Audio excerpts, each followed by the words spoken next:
तू की जाने यार अमीरा, रोटी बंदा खा जाती है। यूनान में कश्ती उलटने का अलमनाक हादसा। उदास आंखें, चेहरों पर मायूसी, दिलों में अब भी प्यारों के बच जाने की आस। मेरी दरखास्त है वज़ीर आज़म अगे, जल्दी तो जल्दी मेरे बच्चे की तलाश की जाए।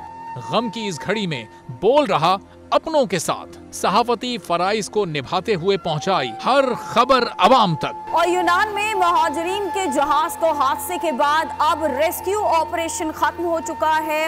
बोल की खबर पर FIA की बड़ी कार्रवाई, इंसानी स्मगलरों के खिलाफ इकदामात करते हुए गिरफ्तार कर लिया।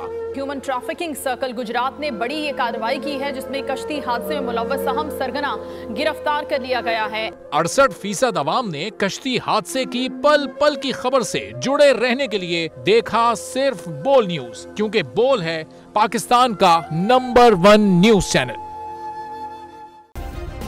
सब्सक्राइब करें और बेल दबाएं ताकि कोई खबर रह न जाए।